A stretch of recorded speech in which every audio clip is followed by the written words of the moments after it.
Magandang araw po sa ating lahat. At dito nga ako napadpad sa Gapan City, Philippines para mag-vlog. Lagi ko nga itong nakikita tuwing nagagawi ako dito. Kapitbahay lang kasi ito ng isang pasyente ko. Dito sa may Oh My Ed Pares. At matatagpuan nga ito sa may likod ng palengke. Sa may Sidrin Building. At naisipan ko nga pumunta rito para manginain. At heto nga ang kanilang pares. Grabe, mukhang napakasarap. Nag-umpisa nga sila magtinda rito ng February 25. At maglilimang buwan na silang nagtitinda dito. At sabi nga nila na i-vlog na daw ito ng laban na. Magmula nga nung na-i-vlog ito, dinagsara ng mga tao. Nakikita ko nga kapag dumadaan ako dito na pagkadami-daming kumakain. Ito nga pala si Ate Angie at si Kuya Ed. Sila nga pala ang may-ari ng paresan na ito. Tara at manginain tayo dito ng matikman ang kanilang masarap na pares. Ito nga pala yung mga nilalagay sa pares. Ang bawang, ang kanilang chili oil, at syempre hindi mawawala ang dahon ng sibuyas. At nandyan din ang kalamansi. At syempre ang free soft drink.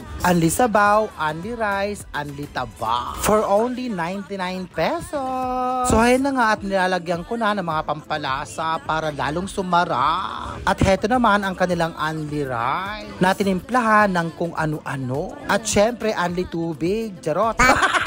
Heto nga ang kanilang overload pare. May crispy liempo at chicharon bulaklak. Tara at atin nang husgahan at tikman ang kanilang overload pare. Heto nga nung natikman ko, aba, napakasarap.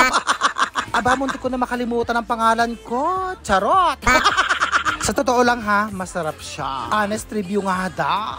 Nagustuhan ko ang lasa. Pares na pares talaga. Napakalapot ng sabaw. At syempre, napakalasa. At napakadami pang sahog. Sulit na sulit yung 99 pesos mo. Tapos crispy pa yung liempo at saka chicharon bulaklak. Akala ko nga isang rice lang yung makakain ko kasi nga nagda-diet ako. Aba, humirit pa ako ng isang rice. Ay, napakasarap eh. Sirang-sira ang diet ko. Hayaan mo na, paminsan-minsan lang naman to. Tara, manginain na sa may Oh My Ed Pares. Maraming salamat po sa lahat ng sumusuporta sa amin. At huwag na huwag po kayong magsasawa. And I thank you.